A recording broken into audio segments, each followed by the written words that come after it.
Me encuentro en el patio de una de las casas más antiguas de Valencia, una que en su momento fue Hospital de la Caridad y donde fue la sede de uno de los sucesos más importantes de la historia de Venezuela, la separación de la Gran Colombia. La Casa de la Estrella, sin duda, uno de los íconos más importantes del estado Carabobo. Una casa encantadora y encantada. Vamos a conocer hoy un poco sobre su historia y sobre los hechos paranormales que, según muchos testigos, forman parte del día a día de este monumento histórico nacional.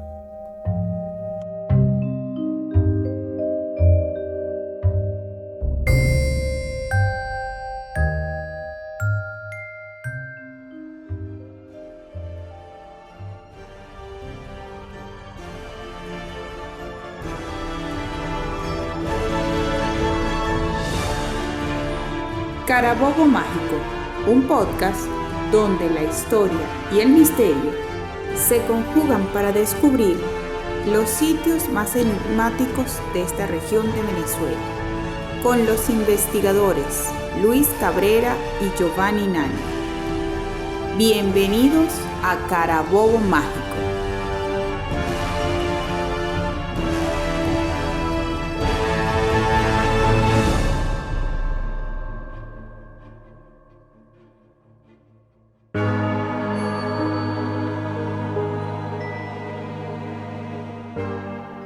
Me dirijo en este momento a lo que se llamó la Sala de los Enfermos. Allí me está esperando mi compañero Giovanni Nani, quien, tengo entendido, está con un invitado especial que nos dará testimonios importantes sobre hechos paranormales en este Carabobo mágico. Giovanni, ¿cómo estás? Luis, buenas noches. Quiero presentarte, hoy nos acompaña el doctor Antonio Pinto. Él es abogado, profesor universitario y además gran amigo. Traigo aquí a Antonio Pinto para hablar un poco de historia de la Casa de la Estrella. Pero lo más importante es que Antonio, en su oportunidad, hace muchos años, no vamos a decir cuántos, trabajó como guía en esta casa. Conoce bien su historia y, sobre todo, conoce muchas anécdotas sobre sucesos extraños que, al parecer, ocurren aquí. Antonio, un placer. Bienvenidos, gracias por esta invitación y muchachos, quiero decirles que los apoyo completamente con este proyecto que tienen, que me encanta porque sobre todo están tratando de rescatar eso que en algún momento se ha quedado dormido, que es precisamente nosotros mismos. Entonces creo que tenemos esa misión y encantado de esta invitación. Y es correcto, yo estuve aquí, me siento reencontrándome también conmigo mismo. Viví momentos importantes acá, trabajé cerca de 3 años en esta casa y bueno, vamos a conocerlo un poco. ¿Dónde recae la importancia histórica de la casa realmente? Mira, esta es una casa que tiene ya ciertos siglos y la importancia de la casa es la multifunción que tuvo a lo largo de toda la historia. Vamos a remontarnos un poquito al principio. Esta casa nace básicamente como un centro de salud. En ese momento, colonizados, se exigió que existiera un centro de salud para la asistencia de los enfermos. Y así nace lo que hoy tenemos como museo, en ese momento nació como un hospital, el Hospital San Antonio de Padua. Eso no quiere decir que se haya conservado a lo largo de toda su historia como un centro de salud, sino que, y ahí viene la importancia, para no solamente los valencianos, los carabobeños, sino para todo el país, sino que esta casa fue protagonista o fue sede de movimientos políticos, fue movimientos militares, movimientos estudiantiles, universitarios y obviamente como centro de salud. Y hoy es un centro de historia que está al alcance de todo el que la quiera visitar. Nos encontramos en la Sala de los Enfermos. Cuéntanos un poco, Antonio, ¿por qué recibe este nombre? Básicamente porque la estructura o la arquitectura del hospital respondía a los parámetros que en la colonia se establecían para este tipo de institución. Entonces, este centro, este espacio donde estamos en este momento, era el salón de los enfermos, porque acá estaban ubicadas las pocas camas que se podían atender también en ese momento, porque no era un centro asistencial de grandes dimensiones desde el punto de vista económico, sino que era más bien limitada su función. De hecho, era un personal limitado en su momento. Y aquí donde estamos en este momento estaban las camas ubicadas. A lo largo de la historia obviamente que cambió cualquier cantidad de veces su función, pero acá estaban ubicadas las camas donde eran atendidos esos enfermos. Me llama mucho la atención esta ventana de barrotes de madera, pero una ventana que está interna, o sea, no hacia la calle. ¿Por qué está allí? ¿Qué función cumplía? Bueno, eso es interesantísimo. Fíjate tú que tiene unas puertas de madera. Si abrimos estas puertas, nos vamos a comunicar, por lo menos visualmente y auditivamente también, con el siguiente espacio de la casa, que era la capilla u oratorio, donde se presentaban los sermones, se daban las misas, y los enfermos que estaban aquí ubicados desde sus camas, en el momento de la ceremonia podían escuchar y asistir, por lo menos recibir la palabra desde el lugar donde estaban. Una solución ingeniosa, ¿no? Claro. Ingeniosa, y es que además el Santo Concilio de Trento determinó que todos los hospitales debían tener su capilla y su campana. Entonces podemos remontarnos a esa época. Una persona que estaba allí postrada, quizás durante horas, días, enferma, era un consuelo espiritual poder recibir la Santa Misa allí. También en esa época Valencia se llamaba Nuestra Señora de la Anunciación de la Nueva Valencia del Rey, de una población, creo yo, me atrevo a asegurar, 100% católica. No creo que existiese alguna otra religión en la época. Entonces, un enfermo, sin duda católico, poder escuchar la palabra del Señor allí podría ser, aunque sea reconfortante. Claro. Ante la ausencia de radio y de cualquier otro tipo de tecnología, creo que escuchar la misa era un alivio. Claro, y recuerden que siempre la fe siempre va a tener un efecto sanador. Y no era solamente esa ceremonia eclesiástica destinada a los enfermos, sino que esa capilla tenía acceso también desde la calle. Entonces, desde sus camas podían asistir a través de esta reja a la ceremonia, pero desde la calle existía un acceso principal para las personas, los ciudadanos de acá de Valencia, pudiesen ingresar a la misa. Antonio, Luis, para ir entrando en el asunto fundamental de este podcast, que es el misterio, yo quiero hacer una pregunta que podrá sonar capciosa, pero no lo es. ¿Qué pasaba con los enfermos que fallecían en este hospital? Bueno, fíjate que la arquitectura también se prestaba para resolver esa situación. Este hospital, también en la parte sur, contaba con lo que se conocía como el Campo Santo, es decir, el lugar para inhumar a las personas o a los enfermos que lamentablemente fallecían. Entonces, esas personas están acá también enterradas. Tenemos entonces un sitio que fue diseñado como hospital. Muchos sucesos importantes para la historia de Venezuela ocurrieron aquí y sobre eso vamos a hablar en un momento. Pero entrando en materia, Antonio, tú que estuviste tantos años aquí como guía del museo, cuéntanos qué hechos paranormales, qué historias misteriosas, sé que tienes varias, pero cuéntanos una historia importante paranormal, por llamarlo de algún modo, que hayas vivido o que hayas escuchado aquí en la Casa de la Estrella. Mira, tengo cualquier cantidad de anécdotas. Afortunadamente, y yo siempre voy a agradecer eso, yo no tengo esa sensibilidad para captar directamente esos fenómenos. Tengo que reconocerlo y soy afortunado por eso. Pero la mayor fuente de las anécdotas estaba en los propios trabajadores, en los compañeros de trabajo, sobre todo en los encargados de la vigilancia, que tenían que cumplir con un turno en el día y un turno en la noche. Expuestos de noche. Completamente a la sugestión, sobre todo. Esto es una casa que tiene varios siglos de construida, está remodelada, pero aquí todo cruje. Aquí absolutamente existen sombras, existen movimientos, la madera rechina, absolutamente todo se presta para que tú pienses que estás viviendo algo paranormal. Pero sí les puedo contar dos anécdotas que me marcaron muchísimo.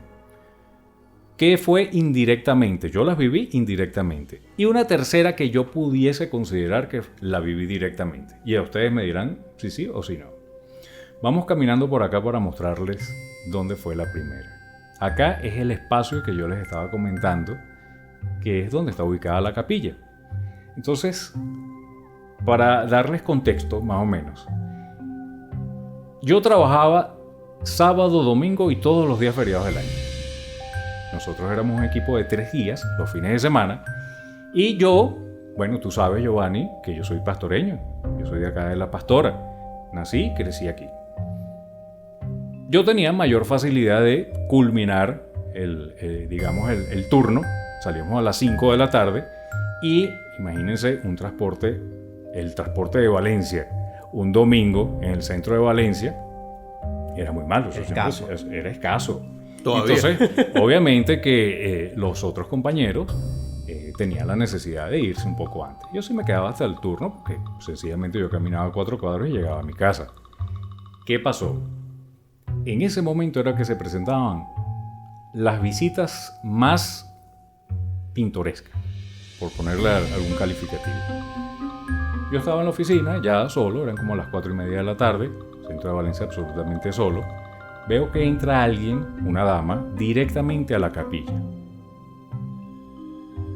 Me voy a las 4:30 de la tarde, no tenía ya nada Ya el que sol hacer. prácticamente cayendo. Estaba oscureciendo, ya yo no tenía, como era un trabajo de estudiante, ese era el trabajo, el momento ideal para estudiar, porque estaba solo. Claro. Pero ya yo no tenía nada que estudiar, y dije, bueno, voy a atender a la señora con la mayor disposición del mundo.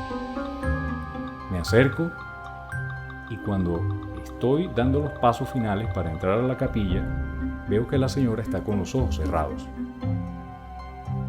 Ella detecta que yo me estoy acercando e inmediatamente alza la mano, me la pone así de frente, diciéndome detente.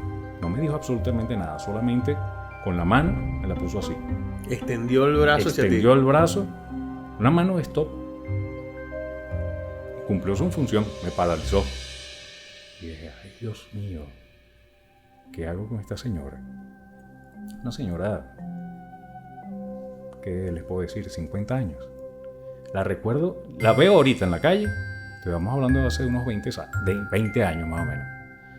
La veo ahorita en la calle y la recuerdo. Claro, no es para menos un suceso impactante. Entonces, ella estaba viendo hacia esta cruz que está encima del altar. Bueno, no me quedó otra que acercarme a los vigilantes.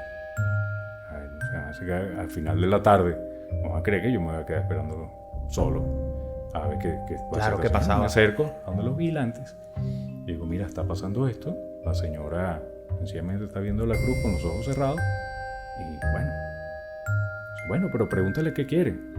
No, pregúntale tú. Bueno, voy ahí. Está pendiente aquí, no váyase porque uno se puede imaginar cualquier Por cosa. supuesto. ¿No? Bueno, me acerqué otra vez a la señora y estaba respirando profundo. Estaba haciendo respiraciones meditativas. Así es.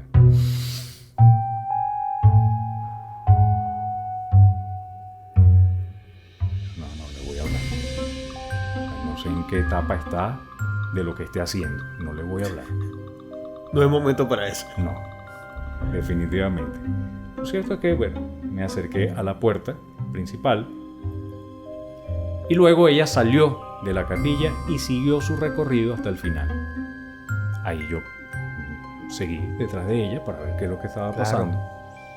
Y bueno, le digo, buenas tardes, señora. ¿Usted conoce la casa? ¿Quiere el recorrido? ¿Quiere que le indique algo? ¿Qué necesita? No, disculpa, yo ya conozco la casa. Y disculpa que te detuve así. Lo que pasa es que yo soy medium. Yo siempre vengo para acá a rememorar momentos de la época. Madre mía. Ah, caramba, señora. Bueno, ¿y la puedo ayudar en algo más? No. Déjeme que estoy terminando mi momento. No sé cómo se refirió ella en ese momento. Sí, digamos su sesión. Deja que estoy recuperándome y ya yo me retiro. Ok. Bueno, señora. Me alegra que conozca la casa. Me fui caminando hasta donde estaban los vigilantes, esperé que saliera y fíjate, se los cuento y todavía me erizo. ¿Y volvió alguna vez la señora intenso. a la casa? En mi turno no. Pero era, No la volví a ver. era asidua visitante, Pero ¿no lo sabes? parece que iba en la semana. Yo, obviamente, la semana siguiente, el fin de semana siguiente, yo lo comenté con los compañeros y ellos no lo habían visto. Entonces me dijeron, posiblemente venga en la semana. Y realmente no terminé de averiguar si ella era asidua visitante de la semana porque no quería saber más de la situación. Pero ese fue un momento muy intenso. ¿Quién sabe qué momento esa señora o en qué espacio de tiempo trató de comunicarse? Vamos a creer en la palabra de esa señora que estaba sintiendo las vibraciones de algún momento particular de la historia. Quizás uno de los momentos que sin duda alguna marcó la historia de nuestro país, que fue la separación de Venezuela de la Gran Colombia. Carabobo tiene sitios muy interesantes. Sin embargo, yo creo que la Casa de la Estrella tiene un valor particular sumamente especial e importante para la historia de nuestro país.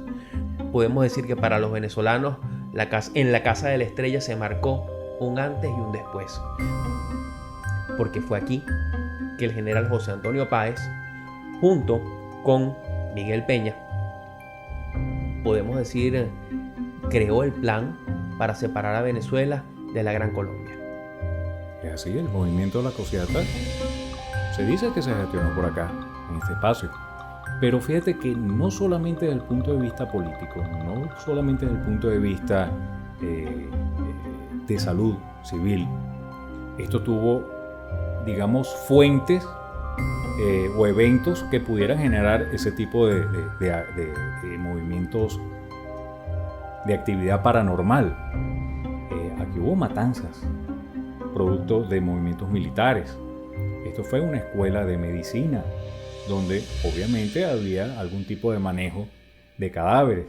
Entonces, cualquier tipo de ese evento, de eventos de esa naturaleza, pueden dar la posibilidad a ese tipo de actividad. Sí, en esa época recordemos que Valencia fue saqueada y quemada al menos un par de veces. Sin duda, alguno de los heridos, de los pacientes, fue a parar a ese hospital cuando estaba en funcionamiento. Y las muertes fueron muy atroces. Eso tuvo que haber dejado impregnado también un aura bastante macabra en la ciudad. Fíjense que tocas ese punto. Y voy con la segunda anécdota de ese tipo de anécdotas indirectas. Fíjense que no las viví yo, pero que igualito me hicieron erizar la piel. Esta fue una segunda visita. La casa estaba congestionada, todos estábamos trabajando. Y llegó una pareja de cierta edad, de gente de bien, como decimos aquí los valencianos. Muy bien, muy decente, muy buen lenguaje, amenos. Desde que comenzó la charla, generalmente yo la charla la comenzaba ya en el Salón de los Enfermos. Durábamos largo rato hablando ahí y luego nos íbamos desplazando viendo cada zona. En ese momento, ya salimos del Salón de los Enfermos y fíjense cómo que desde esta esquina se ve ese arco al final del patio que representa el Campo Santo del que hablábamos al principio. Correcto. Tiene ese arco y esa cruz representan, es un símbolo de ese Campo Santo. Lo cierto es que hasta ese momento la conversación era una conversación, no era realmente una charla que yo estaba dando. Era una conversación que teníamos esos señores, esa pareja y yo. Pero cuando llegamos a esa esquina donde se divisaba completamente ese arco, yo perdí la atención de ellos. Se desconectaron de ti. Se desconectaron de mí y empezaron a hablar entre ellos, susurrado, parecían novios. Bueno, me imagino que eran esposos, pero parecían unos noviecitos de 15 años, susurrándose. ¿Sí? Entonces llegó un momento en que yo intenté seguir el recorrido, intenté hablarles, pero ellos se quedaron ahí, hablando entre ellos. Comentaban una cosa, volteaban a ver al patio, volvían, retomaban entre ellos. Y en un punto se dieron cuenta que yo estaba, digamos, desconectado de ellos que me tenían separado y bueno, sintieron cierta vergüenza. Pero mira, disculpa que estamos interrumpiendo tu trabajo, pero es que estamos viendo cosas aquí que a lo mejor tú no puedes ver. Wow. ¿Eran medium también? Bueno, no se identificaron así, pero sí me dijeron una frase, algo así como, nosotros tenemos el don, no fue exactamente esa palabra, pero más o menos para reflejarlo. Sí, recuerdo el don. Tenemos el don de ver cosas más allá de lo evidente, algo así, algo de esas frases que son fuertes. Entonces, caramba. ¿Y qué vieron? Y la respuesta de él todavía me eriza la piel del Señor. Me dijo, dolor.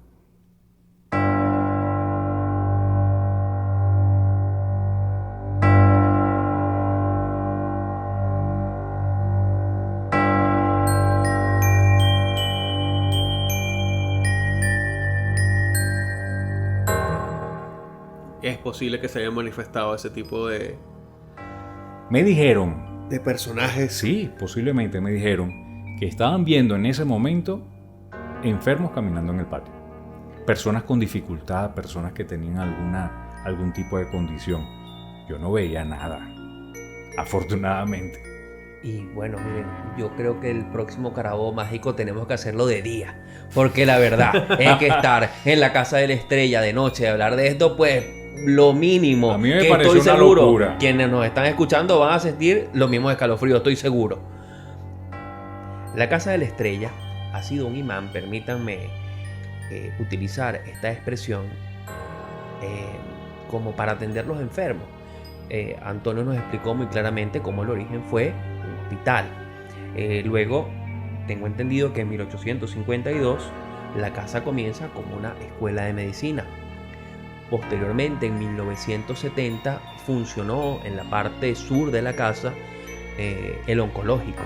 Entonces, la Casa de la Estrella siempre ha tratado la historia de reinventarla o de reinventar el uso que tuviese esa edificación, pero parece que las conspiraciones junto con los temas de salud han estado aquí siempre presentes.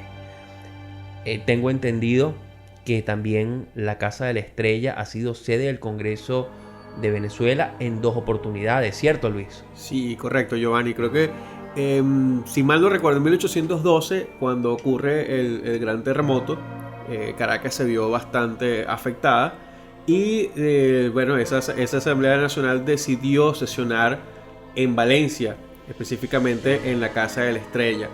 Incluso hay uno de los cuadros que está acá en esta casa, donde se trata de rememorar esos momentos de esas sesiones, y están en el patio, y se dice que están en el patio porque el techo sufrió daños. Entonces, ante el riesgo de que cayera el techo, se sesionaba en el patio de la Casa de la Estrella. Fíjate que la Casa de la Estrella fue la sede de la primera Universidad de Valencia, que funcionó allí hasta 1904, fecha en la que Cipriano Castro decidió cerrar la universidad. Y sobre esto se han derramado ríos de tinta en los libros de historia de Venezuela, pero yo quiero rescatar algo que quizás es un verdadero fantasma de la historia de nuestro país. El historiador Leovigildo Riera Torres, en una entrevista que dio hace poco, lo escuché relatando que no fue que Cipriano Castro cerró la universidad porque quiso, sino porque fue la oligarquía valenciana que le pidió a Castro que cerrase la universidad porque, según ellos, estaba proletarizando la educación y que ellos no podían darse el lujo que proletarios, gente que no perteneciera a la aristocracia valenciana, pues se graduara de médico en esa universidad, por ejemplo. Yo no dudo que haya habido un componente ideológico allí, pero dejo esta anécdota porque me pareció sumamente interesante e inclusive poco escuchada. La escuché de este historiador y me vino a la mente, pues, este es un fantasma de la historia. Bueno, definitivamente fue un momento oscuro. Independientemente de cuál haya sido la verdadera razón, desconozco si esa es la verdadera razón, pero es una tesis. Es que creo que la Cosiata dejó un estigma sobre la ciudad. Después de la Cosiata, creo que Valencia fue considerada como la capital rebelde, la capital de las conspiraciones. Y creo que esa es la única conspiración que ha funcionado en toda la historia contemporánea de Venezuela desde Valencia. Porque las demás, por ejemplo, el atentado a Gómez que se gestionó acá, eso no prosperó. Y de ahí en adelante, bueno, cualquiera que te puedas imaginar. Pero es la Cosiata la que marcó a la sociedad valenciana como rebelde, aristocrática, conspiradora. Hay un sello histórico allí. Antonio, ¿tienes otra anécdota que nos puedas contar? ¿Cómo no? Pasen por acá. Fíjense, ya en este último corredor, aquí, estamos entrando ya a lo que hoy en día es la sala de proyecciones. Esta silla que están viendo acá, que de hecho hasta hace un par de años funcionó también como sede de ensayo de la orquesta, del sistema de orquesta en su sección folclórica. El grupo Alma Llanera del Sistema Nacional de Orquesta estuvo ensayando acá. Pero si pasamos a esta siguiente habitación, que es una oficina administrativa, un espacio en donde acá nos reuníamos, comíamos, los que estudiábamos mientras se estaba proyectando el video, seguíamos proyectando acá, seguíamos estudiando y teníamos una mesa. Y esta ventana que está aquí comunica con un patio interno, otro patio que está acá. Ahí es donde están las unidades de los aires acondicionados del salón. Fíjense que estas paredes son altísimas. En ese patio no hay ventarrones. No sé, tú me dirás, Giovanni, en tu condición de ingeniero, si consideras que en este patio, con estas paredes tan altas, a pesar de que el techo está descubierto, exista un ventarrón fuerte. Es difícil. Es complicado, ¿cierto? Bueno, lo cierto es que un día termina la jornada y yo estaba en mi sesión de estudio. Eran ya más de las 5 de la tarde, pero me quedaban algunos puntos pendientes. Entonces yo me quedé, o pretendí quedarme, estudiando en ese momento. Lo cierto es que el golpe de la ventana que sentí, sin razón aparente, fue tan fuerte que inmediatamente recogí absolutamente todo lo que tenía en la mesa y pegué la carrera. Sin duda. Sugestionado con la idea del nombre con el que bautizamos internamente. Esto no es historia, esto no es absoluto, esto no lo van a conseguir en ninguna crónica del Estado. Esto fue bautizado por nosotros, por el personal de aquel momento, como la habitación del niño. Del niño. Ah, caramba. Del niño. ¿Por qué del niño? Porque muchas personas dicen haber visto aquí la sombra de un niño o haber escuchado a un niño. Incluso cuando terminaba el video, la gente pensaba, los trabajadores, los compañeros, más de uno pensó en algún momento que se había quedado un niño olvidado de alguna familia que estaba viendo el video. Puede ser. Y entraba entonces, abría la puerta para buscar al niño y llevarlo. Y no encontraba absolutamente a nadie. Eso es lo que yo pudiese decir que fue un fenómeno más allá de lo normal que yo viví mientras trabajé en la Casa de la Estrella. Eso sí fue escalofriante. Ese ventanazo que me dieron, como ya terminó tu hora, te vas de aquí. Madre mía. El niño se ocupó de que te fueras temprano a tu casa. O la mamá o el papá, no sé. Pero esa era la habitación del niño. Fíjate cómo muchos años después de haber cerrado las operaciones del hospital, aún quedan las historias de los pacientes, de los fallecidos, que pareciera que deambulan por estas instalaciones. Y Antonio marca un umbral de tiempo bien preciso. Al caer la tarde, ¿cierto? Después de las 4 o 5 de la tarde llegó la señora Medium a escuchar, a comunicarse, según ella, con el más allá. Llegó la pareja que se quedaron absortos viendo hacia el cementerio, también para comunicarse. Y el niño se comunicó con Antonio después de las 5 de la tarde. Yo no quiero pensar que haya sido el niño, sino que fue un ventarrón. Pero es difícil. Ustedes lo calificarán. Un detalle que se me pasó con los señores, con la parejita que me abordó. Esa parejita estuvo en un momento en el que el museo estaba muy visitado. Había visitas en ese momento, había personas, todos los días estábamos ocupados. Y no estaba, digamos, acompañado con ese momento de soledad propicio para cualquier tipo de evento que te deje la sugerencia de que hay algo mal o algo extraño, para no calificarlo de mal. Eso me llamó mucho la atención. Eso me llevó entonces a no sentirme en ningún momento tranquilo, porque estuviera solo o estuviera acompañado, siempre podía llegar alguien con ese tipo de dones.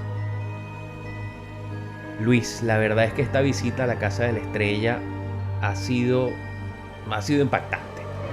Yo quiero agradecer al doctor Antonio Pinto por habernos acompañado y darnos este tour tan especial, por ponerle algún nombre, aquí en la Casa de la Estrella. Sin duda, yo no sé si fue sugestión por el cuento del niño, pero siento que la temperatura bajó y creo que deberíamos ir agarrando camino. Yo les iba a hacer esa sugerencia, que yo siempre voy a estar dispuesto a colaborar con ustedes. Estos cuentos son buenísimos, yo los disfruto mucho, pero colaboraré con ustedes en la medida que me vuelvan a invitar, pero de día, no con las sombras de la noche.